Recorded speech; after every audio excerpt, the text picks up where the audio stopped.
নমস্কার বন্ধুরা, কেমন আছো তোমরা সবাই? আশা করি সবাই খুবই ভালো আছো এবং সুস্থ আছো। সঙ্গে একটা সিম্পল স্টাইলের শাড়ি ড্রেপিং শেয়ার করব এবং খুবই শর্টকাট এবং যাতে তোমরা খুব সহজেই একটা সিম্পল স্টাইলের শাড়ি ড্রেপিং শিখতে পারো, তার জন্য পুরো ভিডিওটা কিন্তু তোমাদেরকে দেখতে হবে। প্রথমেই দেখো শাড়িটাকে আমি ওপেন করে নিচ্ছি, খুব ভালো করে ওপেন করে নেবে। তারপরে দেখো কর্নারটা আমরা ডান হাতের নিচে টাক করার পরে বাঁ হাতের সাইডেও একটু টাক করে নেব। তারপরে মিডল এক্সট্রা কাপড়গুলো পেটিকোটের মধ্যে খুব ভালো করে দিয়ে নেব।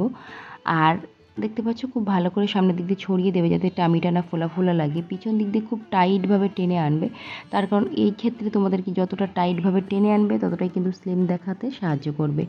তারপর দেখো ছোটো ছোটো করে এখানে আমি কিন্তু শাড়িটা ধরে নিচ্ছি। আর একটা কথা বলে দিই, আজকে যে আমি পেটিকোটটা পরেছি ওটার নাম কিন্তু স্টেপ ওয়্যার, যে কারণে আমার ফিটিংসটা কিন্তু অনেকটাই তোমরা টাইট দেখতে পাবে।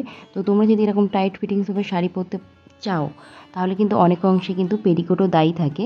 নর্মাল পেটিকোট কিন্তু এইরকম সিম্পল স্টাইলে শাড়ি ড্রেপিংয়ে পরবে না, সেক্ষেত্রে তোমাদের কিন্তু ফিটিংসটা ভালো আসবে না। সেক্ষেত্রে তোমরা স্টেপ ওয়্যার পেটিকোটটা কিন্তু পরতে পারো, আর এটা কিন্তু যে কোনো অনলাইন পেয়ে যাবে। মিশোতে খুব ভালো করেই পাওয়া যায় এবং খুব রিজনেবল প্রাইসে।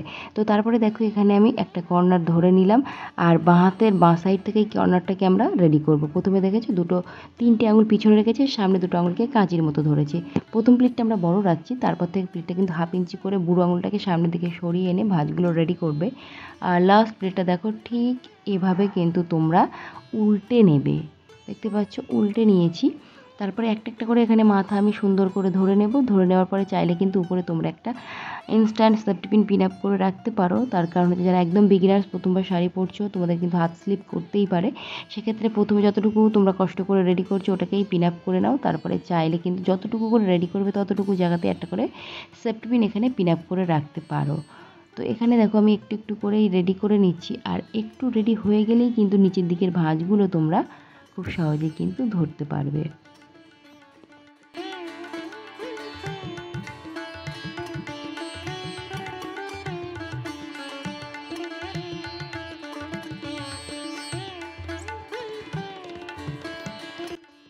আমার প্রিয় দর্শক বন্ধুরা, আমার চ্যানেলে কিন্তু অনেক অনেক অনেক ধরনের ডিজাইন আছে, unique design, simple design, open স্টাইলে শাড়ি কীভাবে পরবে, মানে আঁচলটাকে ওপেন রেখে কীভাবে পরবে, সমস্ত ড্রাপিং কিন্তু আমার চ্যানেলে তোমরা অ্যাভেলেবেল পাবে। অবশ্যই তোমরা কিন্তু তার আগে আমার চ্যানেলটিকে একবার ভিজিট করে নাও, আর ভালো লাগলে অবশ্যই সাবস্ক্রাইব করে রাখো নতুন নতুন আরও unique unique design sari draping শেখার জন্যে। তো দেখতে পাচ্ছ এখানে কিন্তু আমি একটু একটু করে আঁচলটাকে রেডি করে নিচ্ছি। যেহেতু আজকে আমরা সিম্পল স্টাইলে শাড়ি ড্রাপিংটা দেখাবো, সেই ক্ষেত্রে আঁচলটাকে আজকে কিন্তু আমরা বিশেষ বড় করব না, তা বলে আবার ছোটোও করব না। আঁচলটা চেষ্টা করবে হাঁটু থেকে একটু নিচে রাখা, তাহলে কিন্তু তোমাদের লম্বা দেখাতে সাহায্য করবে। আঁচল ছোটো হলে কিন্তু বেঁটে লাগবে। তারপরে দেখো একটা এখানে সেফটি পিন দিয়ে শোল্ডারের পিছনে পিন আপ করে নিয়েছি। এই যে তলার দিকের পার্টটা দেখছো, এটাকে টেনে সোজা আমি বাঁ হাত দিয়ে টেনে নিয়ে চলে যাব বাঁ কোমরের দিকে, মানে বাঁ হাতের নিচের দিকে খুব টাইটভাবে টেনে নিয়ে যাবে। টেনে নিয়ে যাওয়ার সাথে সাথে তোমরা কিন্তু একটু এই দিকের ভাঁজগুলোকেও ঠিক করে নেবে, তার কারণ এগুলো একটু অগোছালো থাকে। সেই কারণে এখানেও যদি আগে থেকে একটু রেডি করে নাও, সেক্ষেত্রে তোমাদের কিন্তু পরের দিকে খুব তাড়াতাড়ি শাড়ি ড্রেপিংটা করতে হেল্প হবে।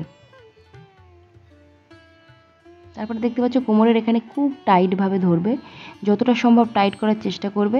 করে এখানে টাক করে রাখছি, এটাকে ছেড়ে দিয়ে ঠিক ডান হাত দিয়ে আমরা একটু বাঁ সাইডের দিকে বেশি চেপে এসে একটা ভাঁজ রেডি করব, আর সেই ভাঁজটার মেজারমেন্ট করে প্রত্যেকটা ভাঁজ কিন্তু আমরা রেডি করব।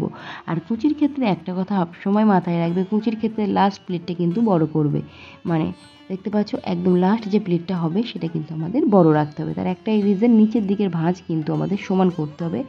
না হলে কিন্তু যদি তোমরা উপরের ভাঁজটা ছোট রাখো, নিচের দিকে যখন ভাঁজের মাথাগুলো দেখবে একটা মাথা দেখবে অন্য সাইডে অপোজিটে ঘুরে গেছে, সেটা কিন্তু হবে না যদি তোমরা কুচিটা বড় রাখো।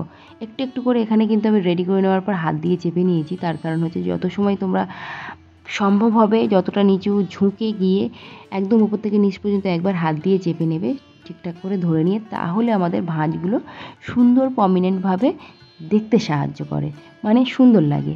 তারপরে দেখো ঠিক একটা একটা করে কাপড় আমি উপরের দিকে টানছি, মানে ভাঁজগুলোকে একটু উপরের দিকে টেনে নিয়েছি। প্রথম ভাঁজটা এই যে এই ভাঁজটাকে ছেড়ে রেখে দেখতে পেলে, তারপরে এখানে আমরা নিচেরটা ছেড়ে দিলাম, নিচের কাপড়টা নিচের দিকে নামিয়ে এখানে প্রত্যেকটা ভাঁজ ঠিকঠাক করে ধরে নিয়ে টামিটাকে একটু ভিতরের দিকে ডোমটা নেবে। তারপরে এক্সট্রা কাপড়টা পেটিকোটের মধ্যে ঠিকঠাক করে টাকিং করে নেবে।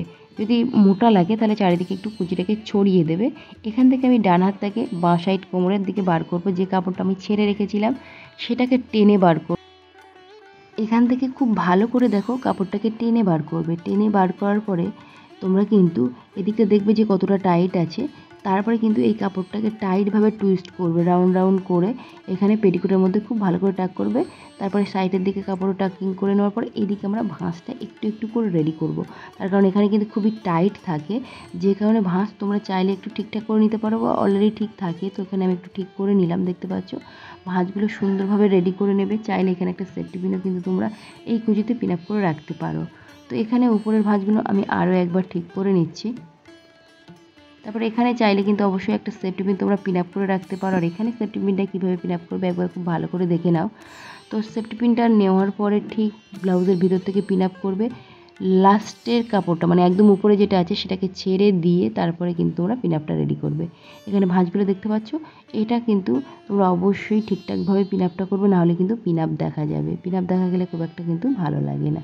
তো এখানে আমাদের কিন্তু একদম ফুললি কমপ্লিট হয়ে গেছে শাড়ি ট্যাপিংটা। আজকে শাড়ি ট্যাপিংটা কেমন লেগেছে অবশ্যই ঝটপট করে কমেন্ট বক্সে কমেন্ট করো। তাহলে নেক্সট ভিডিওতে আমি কিন্তু আবারও তোমাদের পছন্দ মতো ভিডিও শেয়ার করব। আর তোমরা অনেকেই কমেন্ট করো, তো তোমাদের থ্যাংক ইউ, অসংখ্য ধন্যবাদ। তোমরা এভাবে কমেন্ট করতে থাকো, তোমাদের কমেন্টের একে একে ভিডিও কিন্তু আমি দিতে থাকবো। আর টাইপিং ভালো লাগলে অবশ্যই আমার চ্যানেলটিকে সাবস্ক্রাইব করো। পাশে থাকা একটি বেল বাটন আছে, ওটাকেও হিট করো, সাথে অল বাটনটা একবার অন করে দেবে। তাহলে যখনই আমি নতুন নতুন শাড়ি টাইপিং আমার চ্যানেলে আপলোড দেবো, সবার প্রথমে নোটিফিকেশান কিন্তু তোমাদের ফোনে পৌঁছে যাবে। আর যদি তোমাদের ভালো লেগে থাকে তাহলে অবশ্যই ফ্রেন্ডস অ্যান্ড ফ্যামিলির সঙ্গে আমার ভিডিওটাকে শেয়ার করতে হবে। আরও নতুন নতুন কমেন্ট করতে হবে যে তোমরা আরও নতুন নতুন কী কী ডিজাইন আমার থেকে দেখতে চাইছো। তো আজকের মতো টাটা, দেখা হবে আবার একটা নতুন ভিডিওতে। তত সময় ভালো থেকো, সুস্থ থেকো, বাই।